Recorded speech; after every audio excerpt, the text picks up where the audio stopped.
Good morning, dear students. Today we have to start a new chapter of class 8th in history, chapter 2, the age of revolution. The age of revolutions को मैं पिछले chapters में आपको define कर चुका हूँ। Revolutions का मतलब होता है एक तरह से किसी चीज़ की ज़्यादा मात्रा हो जाना, क्रांति कह सकते हैं इसको, या किसी चीज़ में सुधार के साथ साथ किसी भी कंट्री का डेवलपमेंट के साथ आगे बढ़ना। It is called a revolutions. Okay, तो इस चैप्टर में मैं आपको बताऊंगा द एज ऑफ रेवोल्यूशन। वैसे इसकी जो टाइमिंग है वो आपकी बुक में दी गई है 1715 टू आपका ये 18,000 सी तक। इस पीरियड में ये रेवोल्यूशंस काफ़ी हुए। मैं आपको बता रहा हूँ द 18th सेंचुरी सॉ टुमल्टुअस का मतलब होता है आपका कि डेवलपमेंट होना, बट कुछ कंफ्यूजन के साथ, कंफ्यूजन भी रहा, ठीक, development with the confusion, changes in America and Europe, America और यूरोप में चेंजेस हुए और बहुत सारे चेंज हुए, रैपिड चेंज हुए the field of technology, art and society and large. There were two great political revolutions which had the effect not only in America and Europe. दो great political revolution ऐसे हुए जिन्होंने ना केवल America और Europe को effect किया, but पूरे वर्ल्ड की हिस्ट्री को इफेक्ट किया। कौन कौन से थे?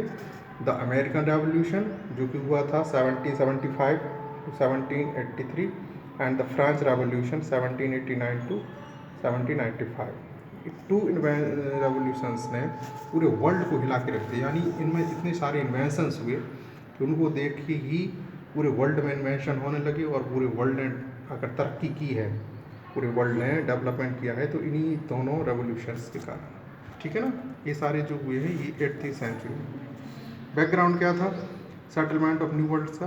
क्रिस्टोफर कोलंबस थे, उन्होंने अमेरिका को फाइंड किया था 1492 में, अमेरिका की खोज की थी क्रिस्टोफर कोलंबस ने।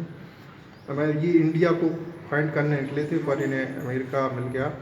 अमेरिको Vespucci made 4 voyages to America and gave a vivid description of the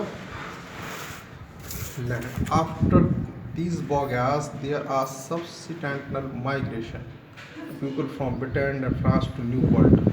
फिर जब पता चला कि बहुत बड़ी कंट्री का डेवलपमेंट हुआ है, फाउंड हुई है और वहाँ पर बहुत ज़्यादा मात्रा में रिसोर्सेज हैं, तो ये अमेरिका से, तो सॉरी ब्रिटेन से और फ्रांस से वहाँ पे माइग्रेशन हो गया, लोग दौड़ने लगे अमेरिका की तरफ। पहले उसका नाम अमेरिका नहीं था, उसको न्यू वर्ल्ड के नाम से जानते थे, बहुत बड़ा था। बाद में फिर इसको which came to known as America last. America revolution क्या हुआ? By the end of 18th century 13 England colonies had been established North America. 18th century तक अमेरिका में ब्रिटेन की 13 कॉलोनी थी, यानी 13 जो स्टेट्स थे अमेरिका के वो ब्रिटेन के कैप्चर में थी। ब्रिटेन ने हर किसी को कैप्चर किया है। ब्रिटेन ही एक ऐसा कंट्री है जिन्होंने पूरे वर्ल्ड पर राज किया है। अमेरिका की स्टेट्स भी उन्होंने 13 कॉलोनीज बनाई थी। कॉलोनी किसे कहते हैं? जो एक कंट्री जब दूसरी कंट्री को जीत लेती है तो वो जीती हुई कंट्री कॉलोनी कहलाती है, ठीक है। तो अमेरिका पर, ये नॉर्थ अमेरिका पर को था, गवर्नमेंट थी। धीरे धीरे ब्रिटिशर्स ने उसको बहुत ज़्यादा डिग किया, रिसोर्सेज का यूज़ किया, टैक्स लगाए ब्रिटेन ने। फिर बाद में फिर क्या हुआ कि जब अमेरिका को लगा, अमेरिका के लोगों को, कि अब हम खुद इतने डेवलपमेंट हो गए हैं और हमारे रिसोर्सेज हैं, बट ब्रिटेन हर जगह एक रिवॉल्यूशन हो रहे थे, तो अमेरिका ने के लोगों ने भी अपने आप को फ्री करने की कोशिश की। फिर उन्होंने एक नारा दिया था, नो टैक्सेशन विदाउट रिप्रेजेंटेशन, यानी मेरा भी रिप्रेजेंटेशन रखें आप अमेरिका के लोगों का। तो ये धीरे धीरे इंडिया जैसे एक एग्रेसिव फीलिंग्स आई लोगों में, लोगों ने सड़कों को तक कर आंदोलन किए, ठीक है ना, प्रोटेस्ट किए और कंटिन्यू प्रेशर बनाए रखा, जिससे कि ये अमेरिकन रेवोल्यूशन हुई और बाद में ये अमेरिकन वार चला ब्रिटेन से, और लास्ट में ये अमेरिकन वार ऑफ इंडिपेंडेंस के नाम से जाना जाता है। इकोनॉमिक एक्सप्लोशन क्या हुआ? जो कॉलोनियल पॉलिसी थी, कॉलोनियल पॉलिसी इंग्लैंड की हर कंट्री की थी इकोनॉमी निकालने की। जैसे इंडिया से उन्होंने काफ़ी सारे रिसोर्स निकाले और यहाँ पे लूटा और पूरा कंट्री में लगाया अपने लिए। सेम यही जो पॉलिसी थी वो हर कंट्री के साथ उनकी चलती थी। अमेरिकन कॉलोनी से भी उन्होंने यही किया, लार्ज नंबर्स में मात्रा में मैटर्स निकाले, ठीक है ना, डिक किया, और इकोनॉमिक इंटरेस्ट जितने भी थे वो सारे के सारे अमेरिका से ब्रिटेन ले गए। वो अमेरिका ने अपने आप को एक बहुत बड़े मार्केट के रूप में देखा।